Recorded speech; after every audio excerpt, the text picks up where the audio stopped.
Good day, Saitlanders. How are you? Whoa, what's going on here? We hope that you're well.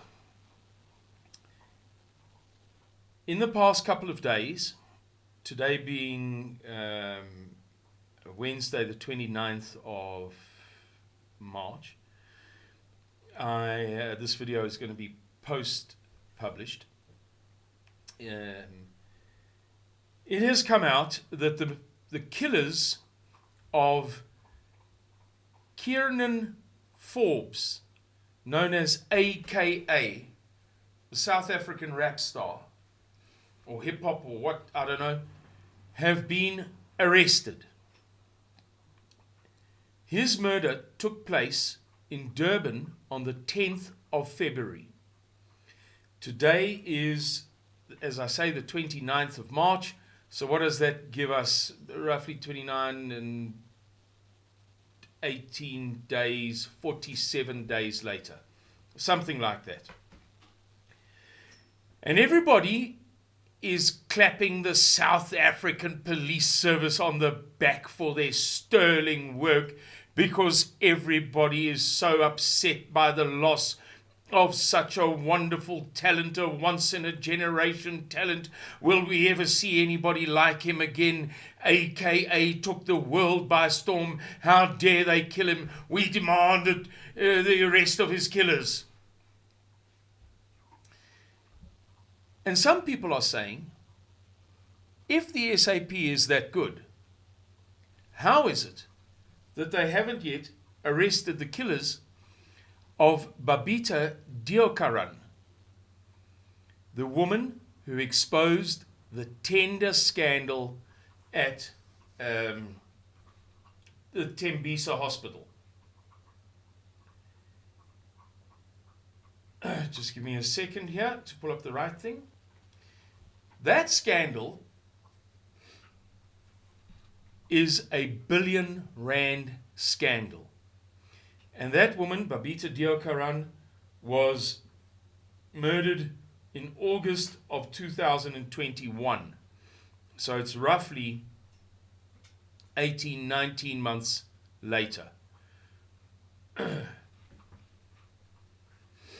She was murdered after she revealed the scandal. After she informed the appropriate people about the money that was being stolen from Tembisa Hospital through fake tenders. Events companies posing as medical suppliers.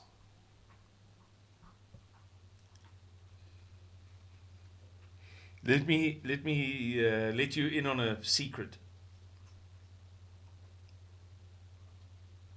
Siyathanda ukushaya ibhash in South Africa. We like music. We like to have a party. We like to dance. So, after apartheid, when black people started establishing businesses, the overwhelming preponderance of the businesses that were established was of live events businesses. Everybody wanted to shaya ibhash.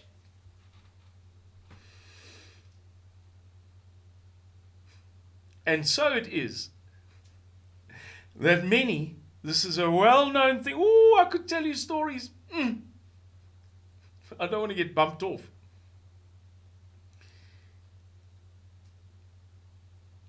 It is a well-known thing that half of the roads contracts, hospital contracts, clinics contracts, schools contracts, you name it in this country, are being executed by people who just wanted to be the center of attention for parties. It's childlike. I have to say it, it is childlike. The number of events companies in South Africa. Many of which have never traded as events companies because they didn't know anything, and many of which have traded and failed. And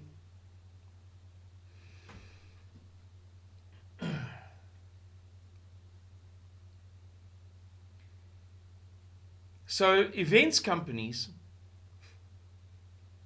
were supplying hospital equipment, X-ray machines, I don't know, MRI machines, CAT scan machines, beds that tilt and jive like a lazy boy, very expensive, drips, blood testers, you name it. R1 billion up to then had been stolen. This woman blew the whistle and she was shot dead. The woman to whom she blew the whistle, the chief person that she was reporting to, insisted that she keep on making the payments, even as she was uncovering that this stuff was false. I put it through anyway. It now turns out the Hawks have raided the home and business premises of an ANC bigwig, Sello Sekoko,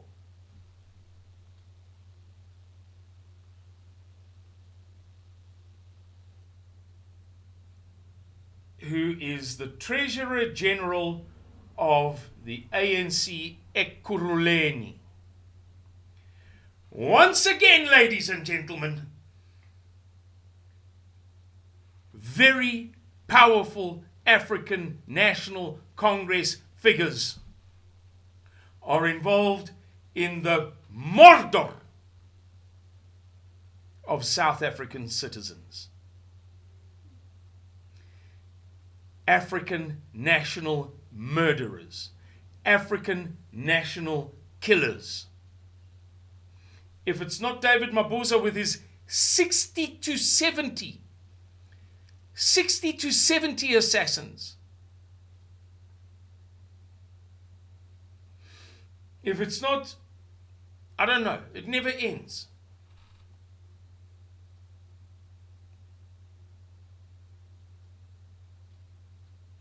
The reason her killers haven't been caught in a year and a half, whereas AKA's killers were caught 1,600 kilometers away, I measured, from his murder within a few short weeks, are because it is the ANC that is doing the killing in Babita Deokaran's case.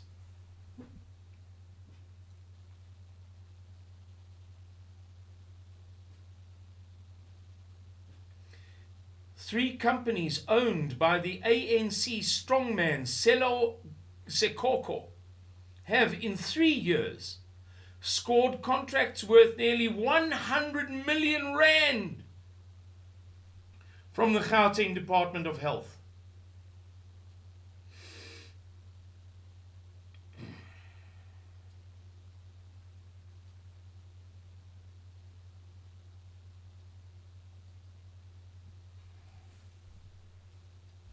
How will Eskom,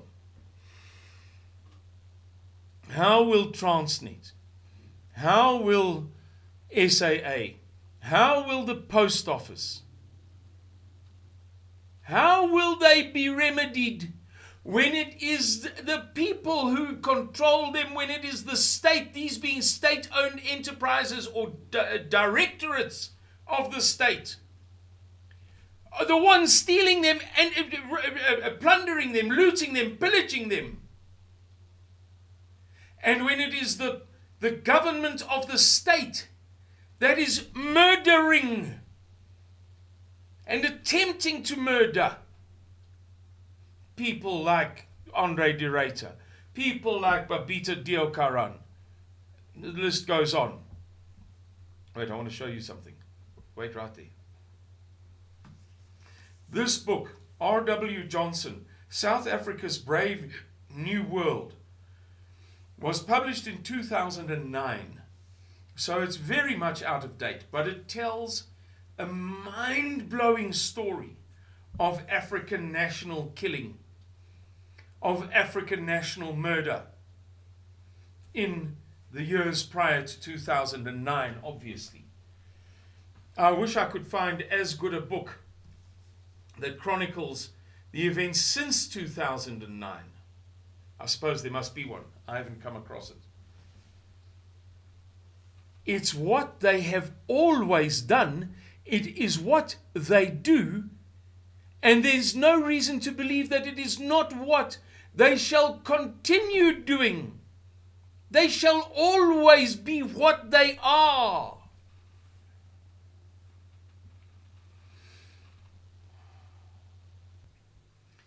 Jeremiah 23. Can the Ethiopian change his skin, or the leopard its spots? There's an implied answer of no. So in response to the no, the verse goes on. Then may you also do good who are accustomed to do evil.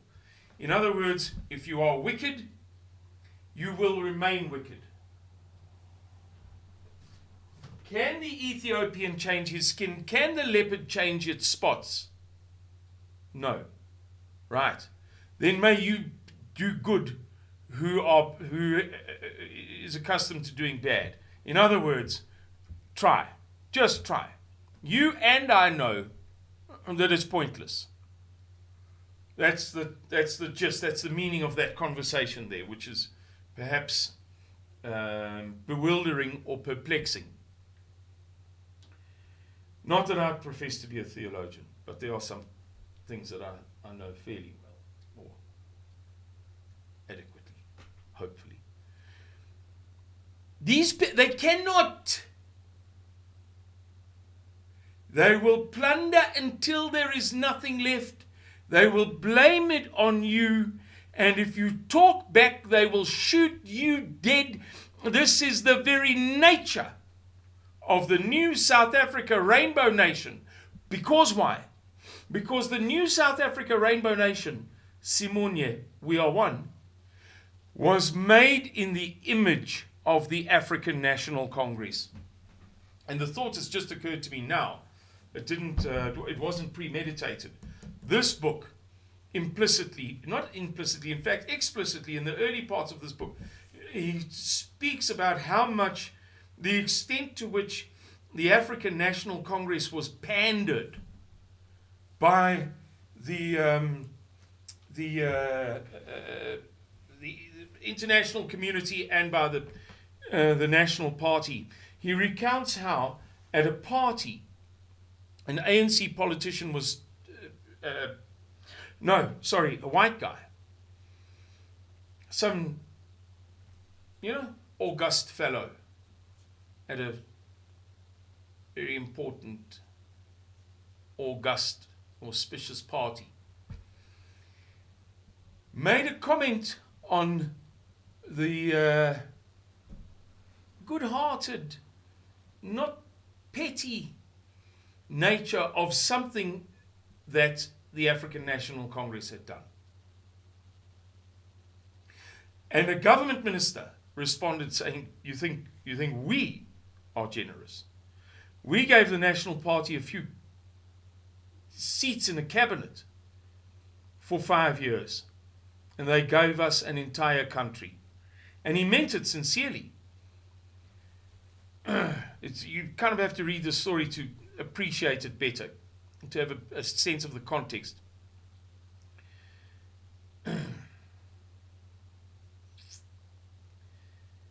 No, guys.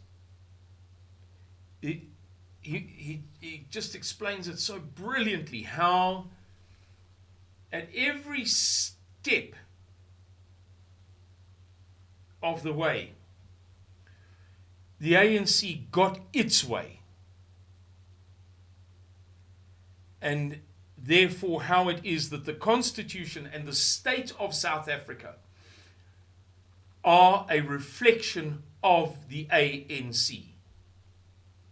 And I know many of you watching this video will think, particularly the liberals who might be watching for,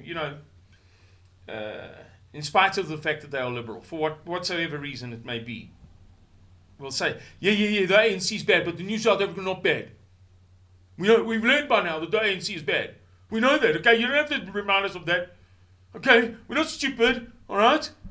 Anyway, I've been voting DA for 20 years. Yeah, but where you're wrong is that you're still mentally retarded.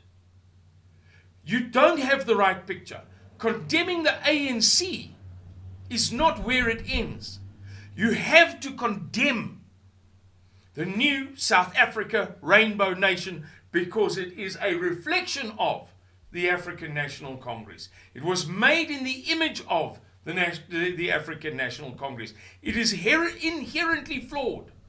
If the ANC was removed tomorrow, it would still be very difficult for this country to do very well, notwithstanding what the DA is doing in the Western Cape.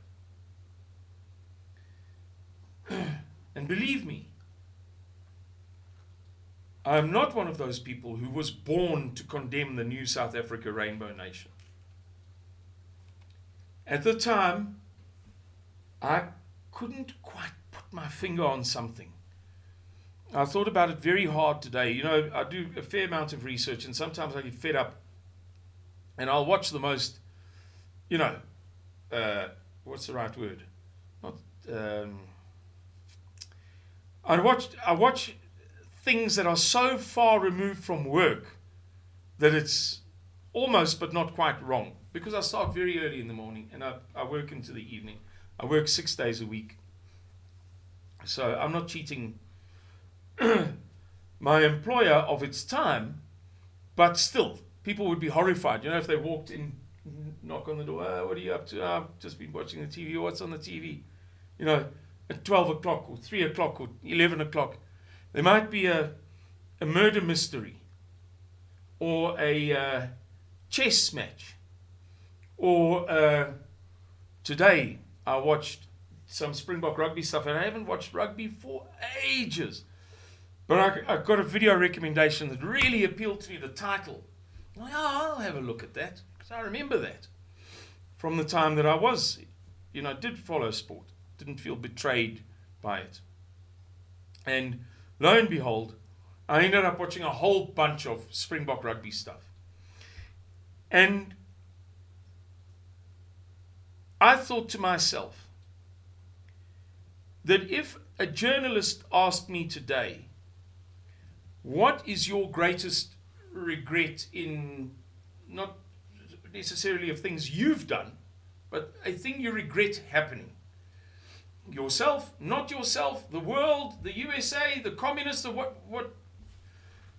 I would be sorely tempted to say the failure of the new South Africa Rainbow Nation. I know that some people are offended by that because there are many conservatives who adopt the disposition implied by the biblical verse, "Thou shalt not be unequally yoked." I understand that. I really do understand that. And that is why I do the work that I do for Saatland, is a very conservative organization. I'm not opposed to that reasoning. But instinctively, yes, man. Wouldn't it have been nice if things had worked out well in this country? But the fact of the matter is that even for sentimental people like me who wish that we were a roaring success, unlike those who believe that it is righteous before God that this thing should be a failure, because it was wrongly constituted. It is an unequal yoking. Notwithstanding those people like me, possibly theologically, doctrinally wrong, but nevertheless my instinct is, wouldn't it have been nice if we could just gotten on, and if we could have progressed, and if we could have been safe and happy and progressive and constructive and industrious. And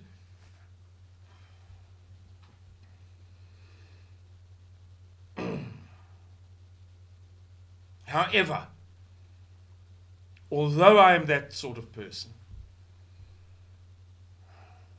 the reality is that this South Africa Rainbow Nation is a shocker. It's not just the ANC. It is the thing. But the ANC is doing a damn fine job of dragging us to hell. Looting everything and killing those who stand in their way. Even those upholding the very laws that the ANC enacts in our parliament, such as it is, since they burned it down. Alright everybody, thanks for watching this video, man. Thanks for indulging my rant. Oh dear, whatever are we going to do? I suppose we just have to take what's coming. Anyway, God bless all of you. Bye-bye.